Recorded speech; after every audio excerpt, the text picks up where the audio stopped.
The night draped its inky fingers over the little girl's room, casting eerie shadows that danced upon the walls.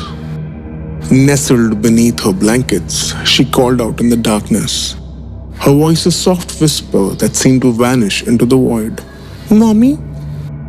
From the hallway emerged a figure, its silhouette framed by the dim light, filtering in from the living room. "Yes, sweetheart," came the gentle reply, a warm smile evident in the voice that washed over her like a comforting blanket. With a sense of relief, the little girl sat up in bed, her fears momentarily forgotten in the presence of her mother.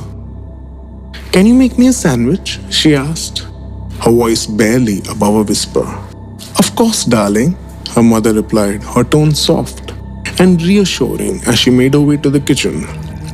As the little girl listened to the sounds of her mother moving about in the kitchen, a sense of unease began to creep over her. Something didn't feel right. Something was off. But she pushed the feeling aside, chalking it up to her imagination running wild in the darkness of the night. After all, her mother's voice had always been a source of comfort to her, a beacon of light in the shadows. Minutes passed, and the little girl's stomach growled impatiently as she waited for a sandwich to be ready. But as the moments stretched on, a feeling of dread began to settle in the pit of her stomach.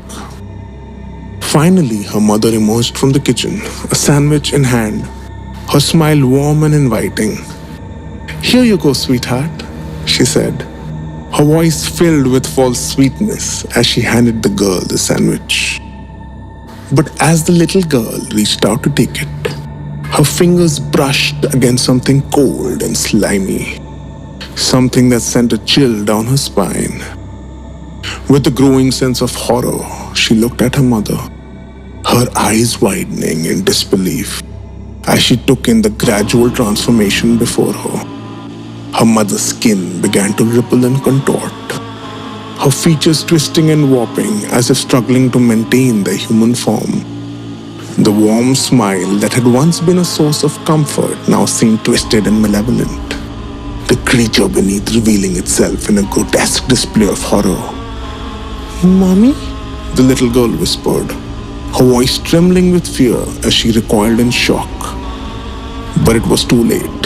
The creature that had once been her mother lunged forward, its true form bursting forth from the confines of her flesh in a grotesque display of horror. With a scream of terror, the little girl leaped from the bed and raced for the door, her heart pounding in her chest as she fled from the monster that wore her mother's skin. As she ran through the darkened halls of her home, the little girl's mind raced with 1,000 questions, each one more terrifying than the last. How could this be happening? What was this creature that had taken her mother's form? But there was no time for answers, only the urgent need to escape, to survive. As the creature's guttural grunts and roars echoed through the house, the little girl huddled and squeezed inside the cramped confines of a cupboard, her heart pounding in her chest as she prayed for morning to come. She could hear the sounds of destruction outside, the shattering of glass, the splintering of wood as the creature wreaked havoc upon their home. Hour after agonizing hour passed, each one stretching on interminably as the little girl waited in terrified silence. But as the first faint rays of dawn began to filter through the cracks in the cupboard door, the creature's sound subsided and a sense of relief washed over her, a glimmer of hope in the darkness. With trembling hands, she pushed open the cupboard door and emerged into the dim light of the morning, her eyes wide with shock and horror at the scene before her. The walls and floors of her home were splattered with blood, the air thick with the stench of death.